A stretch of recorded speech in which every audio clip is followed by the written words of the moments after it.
नमस्कार दोस्तों, उषा की आवाज चैनल में आप सभी का स्वागत है। हमारी आज की कहानी है ईर्ष्या। बहू, नाश्ता बना या नहीं? तुम्हारे पापाजी और चंदन ऑफिस जाने को लेट हो रहे हैं। सविता जी अपने कमरे से गुस्से में बोली। जी मम्मी जी, बन गया, बस गर्म गर्म नाश्ता ही परोस रही हूँ। राशि अपने ससुर जी और पति चंदन को नाश्ता परोसते हुए बोली। भजन लाल जी अपनी बहू राशि से बोले, आज तुम्हारी मम्मी जी बाहर हम सबके साथ नाश्ता करेंगी या अपने कमरे में ही बैठी रहेंगी? चंदन बोला, पापा, जब से राशि इस घर में शादी करके आई है, मम्मी ने अपने कमरे से निकलना लगभग बंद ही कर दिया है। वे अब कहाँ हम सबके साथ बैठ के नाश्ता करती हैं? भजन लाल जी बोले, हाँ बेटा, तुम तो शुरू से जानते हो तुम्हारी मम्मी और बहन की आदत को। भगवान का शुक्र है कि उन्होंने हमें राशि जैसी बहू दी, वरना तुम्हारी माँ और बहन ने तो एक मौका नहीं छोड़ा राशि को परेशान करने का। फिर भी राशि उन लोगों को शिकायत का कोई मौका नहीं देती। राशि बोली, पापा जी धीरे बोलिए, अगर मम्मी जी ने सुन लिया तो आपकी खैर नहीं। यह सुनकर तीनों एक साथ हंस पड़े। भजन लाल जी और चंदन दोनों ऑफिस के लिए निकल गए और राशि सविता जी को नाश्ता देने उनके कमरे में पहुंची। सविता जी राशि पर भड़कते हुए बोली, तुम तीनों की हॉल में खीखी करने की आवाज आ रही थी मुझे। सुबह सुबह किस बात पर हंस रहे थे तीनों? राशि बोली, मम्मी जी ऐसी तो कोई बात नहीं हुई। हाँ, वो चंदन ने एक जोक बोला था, बस उसी पर हंस पड़े थे। सविता जी चिढ़ते हुए बोली, अच्छे से जानती हूँ मैं चंदन का जोक। तुम तो ससुर जी की लाडली बहू बनी हुई हो। चंदन तो जोक मारेगा ही। चंदन को अभी नहीं समझ आएगा, क्योंकि उसको भी तुमने अपने रंग में जो रंग डाला है। राशि बात का जवाब दिए बिना ही सविता जी के कमरे से बाहर आ गई और वापस रसोई में काम करने लगी। राशि उनके मुंह लगकर अपना समय बर्बाद नहीं करना चाहती थी। राशि टीचर की नौकरी करती थी, जिसे उसने सास सविता जी के कहने पर छोड़ दिया था, लेकिन उसे बच्चों को पढ़ाने का बहुत शौक था, इसलिए वह अब घर पर ट्यूशन लिया करती थी। दिन भर घर के काम करती रहती और फ्री होकर ट्यूशन में समय बिताती। सविता जी ने तो जैसे राशि की शादी के बाद रसोई से तौबा कर ली थी। सविता जी दिन भर अपने कमरे में टीवी देखती रहती और जब जी चाहे राशि को ताना मारती रहती। एक ननंद है सीमा, वह भी अपनी माँ का खूब साथ निभाती है, क्योंकि उसे भी लगता है कि भाभी की शादी के बाद उसका भाई भाभी का हो गया है। सीमा भी पूरे दिन सेल्फ स्टडी के नाम पर अपने कमरे से बाहर नहीं आती है। हाँ, जब नाश्ता, चाय और खाना खाना होता है तब कमरे से आकर रसोई से ले जाती है। कमरे में पूरे दिन लैपटॉप और मोबाइल पर लगी रहती है। भाभी की कुछ मदद नहीं करती। घर में एक ससुर जी भजन लाल जी ही हैं, जिन्होंने हमेशा बहू राशि को बेटी का दर्जा दिया।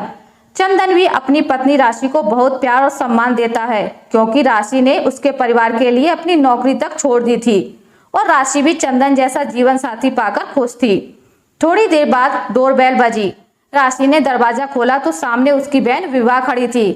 विभा को देखते ही राशि बहुत खुश हुई और उसे अंदर लेकर आई। विभा बोली, दीदी, मैं और पापा आपके शहर कुछ काम से आए हुए हैं। पापा मुझे यहाँ छोड़कर उनके काम के लिए गए हुए हैं।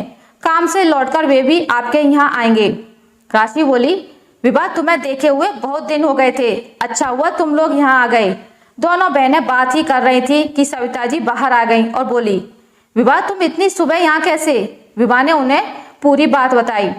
राशि रसोई से फटाफट विभा के लिए चाय बनाकर ले आई। सविता जी मुंह बनाकर वापस अपने कमरे में चली गईं।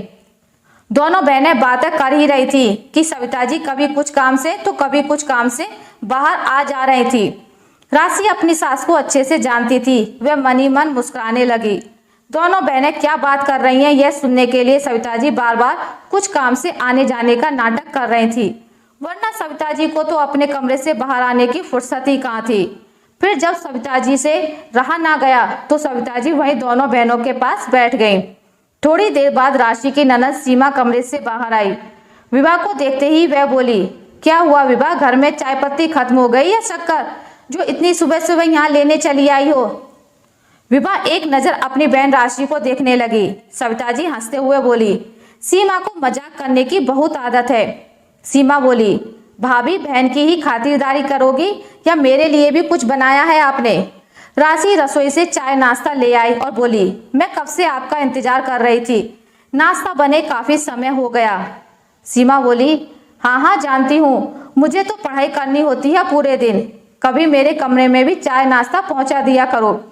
यह सुनकर राशि कुछ नहीं बोली, क्योंकि वो जानती थी सीमा कितनी पढ़ाई करती है। पढ़ाई के नाम पर दिन भर फ्रेंड से चैटिंग करती रहती है, मगर सविता जी अपनी बेटी का इतना ज्यादा सपोर्ट करती कि राशि कुछ नहीं कहती थी।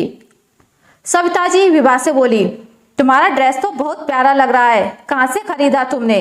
विभा बोली, यह ड्रेस तो चंदन जीजाजी और दीदी ने मुझे राखी पर गिफ्ट दिया था। हमारा कोई भाई नहीं है तो मैं हर साल जीजाजी को ही राखी बांध देती हूँ, बस यह ड्रेस वही राखी गिफ्ट है। यह सुनकर सीमा को बहुत जलन हुई और सविता जी का चेहरा भी तमतमा उठा। राशि अपनी सास और ननद के चेहरे को भांप गई। सीमा बोली, अब मैं समझी, मेरे भाई का प्यार मेरे प्रति इतना कम कैसे हो गया है, उसे दूसरी बहन जो मिल गई है। सविता जी ने एक बार फिर से हंसते हुए बात को टाल दिया और बोली, मेरे चंदन की चॉइस तो वैसे ही लाखों में एक है, तभी तो पहली बार मुझे तुम्हारा ड्रेस इतना अच्छा लगा। विभा को राशि की सास और नंद का बर्ताव कुछ अलग सा लगा, मगर उसे अपनी दीदी से अकेले में बात भी तो नहीं करने को मिल रहा था। सीमा चाय नाश्ता लेकर अपने कमरे में चली गई और सविता जी मंदिर के नाम पर बहू की बुराइयां करने चली गईं। दोनों बहनों को अभी अकेले में बात करने का समय मिला ही था कि राशि के पापा सुरेश जी आ गए, मगर राशि की सासू माँ तो राशि के पिता के आने से पहले ही घर से जा चुकी थी। राशि के पिता बेटी के लिए कुछ फल फ्रूट्स और साड़ी लाए थे। सुरेश जी बोले, बेटा यह तेरी माँ ने तेरे लिए भिजवाया है, तेरी माँ को भी तुझसे मिलने का बड़ा मन था, थोड़े दिन बाद तुम मायके आ जाती तो बहुत अच्छा रहता। राशि बोली, बहुत जल्द माँ से मुझसे मिलने की इच्छा पूरी होने वाली है पापा। अगले हफ्ते मेरे सास ससुर की शादी की 30वीं वर्षगांठ है, जिस पर आप सभी को आना है, तभी मैं माँ से मिल लूंगी। यहाँ से मायके रहना आना थोड़ा मुश्किल है, क्योंकि पूरे घर की जिम्मेदारी मुझ पर है। फिर भी अगर संभव हो पाया तो सास ससुर की वर्षगांठ के बाद 2-3 दिन के लिए रहने आ जाऊंगी। राशि ने गर्म गर्म खाना बना दिया था ताकि उसके पापा और बहन खाकर जाएं। बहुत देर राशि की सास का इंतजार करने के बाद सुरेश जी बोले, अच्छा बेटा अब चलते हैं, काफी देर हो चुकी है। सविता जी के अब तक घर न आने के एक कारण यह भी था कि वह राशि के पापा से मिलना ही नहीं चाहती थी। ऐसा वे पहले भी 1-2 बार कर चुकी थी। उनकी नजरों में तो वैसे ही बहू के मायके वालों की कोई इज्जत नहीं थी। काफी देर बाद सविता जी घर आई, तब सीमा भी अपने कमरे से खाना खाने बाहर आ चुकी थी। फलों की टोकरी और साड़ी देखकर सविता जी जोर से बोली, बस इतनी सी औकात है तुम्हारे माता पिता की? तभी तो मेरा बेटा चंदन कुछ ना कुछ देता रहता है तेरे मायके वालों को। अब तेरे घर की परिस्थिति तो वह भी जान चुका है। उतने में सीमा बोली, हाँ मम्मी, तभी तो इसकी बहन ने भैया को भाई बना लिया है, ताकि भाई भाई बोलकर यह लोग ज्यादा धन ऐंठ सके। राशि बोली, यह कैसी बातें कर रहे हैं आप लोग? मेरे मायके वाले बहुत पैसे वाले तो नहीं, मगर स्वाभिमानी लोग हैं, और चंदन आपका बेटा है, मतलब कि मेरा पति एक बहुत अच्छा इंसान है। उन्हें जब पता चला कि मेरी छोटी बहन हमेशा राखी के दिन उदास रहती है, तो उन्होंने विवाह से राखी बंधवानी शुरू कर दी। विवाह के लाख मना करने के बाद भी वो मुझे लेकर उसके लिए राखी का गिफ्ट लाने गए। राई का पहाड़ बना लिया आप लोगों ने तो। इतना बोलकर राशि रसोई में चली गई, मगर सविता जी और सीमा के दिल को चैन ना पड़ा। अगले दिन भजन लाल जी और चंदन अगले हफ्ते शादी की 30वीं वर्षगांठ की तैयारी करने लगे, जिसमें राशि ने उनका पूरा साथ दिया। राशि ने सारे मेहमानों को फोन कर दिया, चंदन ने हॉल बुक कर दिया और इवेंट मैनेजर से सारी व्यवस्था करवा ली। भजन लाल जी का मानना था कि शादी की 50वीं वर्षगांठ तक जाने हम दोनों रहें ना रहें, इसलिए जिस पल में है उसी पल का आनंद लिया जाए।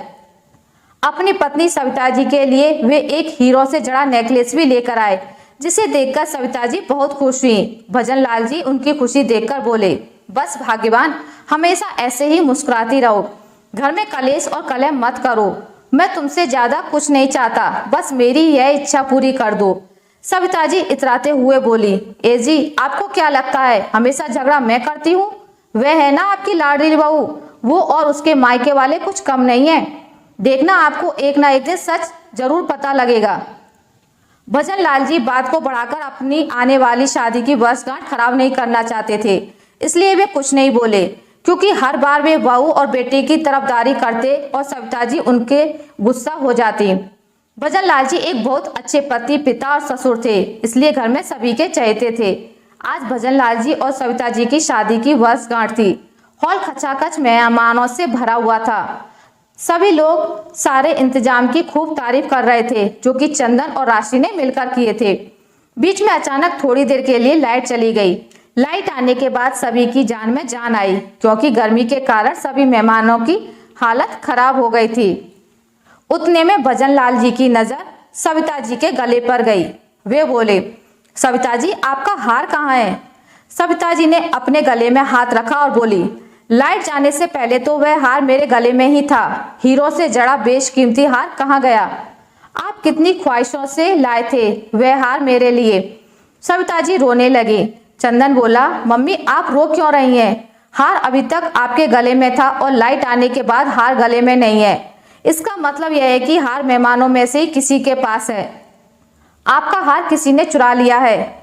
चंदन एक अनाउंसमेंट करते हुए बोला, माफ करिएगा, मगर मेरी माँ का हार यहाँ उपस्थित लोगों में से ही किसी ने चुरा लिया है, इसलिए मुझे वेटर द्वारा सबके बैग्स और जेब की तलाशी लेनी पड़ेगी। कृपया आप लोग इसको गलत ना लें और सहानुभूति दिखाएं। यह सुनकर पहले तो सभी के होश उड़ गए, पर कोई कुछ बोला नहीं, क्योंकि आखिर हीरे से जड़े हार का सवाल था। सभी के बैगों की तलाशी हुई और हार राशि की बहन विवाह के बैग से बरामद हुआ। विवाह खुद हार देखकर हैरान होते हुए बोली, जीजाजी मुझे नहीं पता यह हार मेरे बैग में कैसे आया, मैं चोरी क्यों करूंगी। उतने में चंदन की बहन सीमा आकर बोली, देख लो भैया, मुंह बोली बहन तो आखिर मुंह बोली ही होती है। ये तो वही बात हो गई, बगल में छुरी और मुंह में राम राम। राशि भाभी के मायके वालों को समझने में बहुत बड़ी गलती हुई है आपके भैया। राशि बोली, नहीं चंदन, विवाह कभी चोरी नहीं कर सकती, उसे किसी ने फंसाया है। आप तो विवाह को जानते ही हो। चंदन को तो जैसे झटका ही लग गया था। वह कुछ बोलने या सोचने की स्थिति में नहीं था। उतने में उसे ख्याल आया और वह इवेंट मैनेजर के पास जाकर बोला, मुझे लाइट आने के बाद की सारी सीसीटीवी फुटेज अभी की अभी दिखाइए। इवेंट मैनेजर ने तुरंत सारी सीसीटीवी फुटेज खोलकर चंदन को दिखाई, जिसमें चंदन ने देखा कि उसकी बहन सीमा हीरो से जड़ा हार विवाह के बैग में डाल रही है। विवाह उस समय किसी से बात कर रही थी, जिस वजह से उसे पता ही नहीं चला कि सीमा ने कितनी होशियारी से वह हार विवाह के बैग में डाल दिया। चंदन बोला, सीमा मुझे तुमसे यह उम्मीद नहीं थी। विवाह को मेरी नजरों से गिराने के लिए तुमने इतनी बड़ी साजिश रची कि एक पल उसकी इज्जत के बारे में भी नहीं सोचा और इतने सारे मेहमानों के बीच यह कारनामा किया। सीमा का बचाव करने सविता जी बीच में आकर बोली, चंदन तुम सगी बहन को ही ज्यादा मान सम्मान देते तो सीमा कभी ऐसा नहीं करती। चंदन बोला, मम्मी मैंने आपको और सीमा को हमेशा मान सम्मान दिया है, यहाँ तक कि आप लोग राशि के साथ कैसा सलूक करते हैं यह जानते हुए मैं हमेशा इसी उम्मीद में रहा कि एक दिन राशि अपने स्वभाव से आप सभी को अपना बना ही लेगी। मगर आप लोग तो इतने गिर गए कि राशि की धज्जियां उड़ाते उड़ाते उसके मायके वालों की धज्जियां उड़ाने तक कोई कसर नहीं छोड़ी। सविता जी और सीमा अपने किए पर शर्मिंदा थी। भजन लाल जी अब तक यही सोचते आ रहे थे कि एक दिन उनकी बीवी और बेटी सुधर जाएगी, मगर आज उन दोनों की इस हरकत ने उन्हें सभी के सामने शर्मिंदा कर दिया था। वहीं दूसरी ओर राशि को अपने पति चंदन पर गर्व महसूस हो रहा था, क्योंकि आज चंदन ने यदि असलियत का पता न लगाया होता तो राशि और उसके मायके वाले कहीं मुंह दिखाने के काबिल नहीं रहते और विवाह उसकी जिंदगी में तो चोर जैसा दाग लग जाता। राशि ऐसा जीवन साथी पाकर अपने आप को खुशनसीब मान रही थी। सविता जी और सीमा ने अपने किए पर सबसे माफी तो मांग ली, पर उनका यह काम माफी के लायक नहीं था। ईर्ष्या इंसान को कभी कभी इतना गिरा देती है कि उसे अच्छे बुरे में फर्क नहीं आता।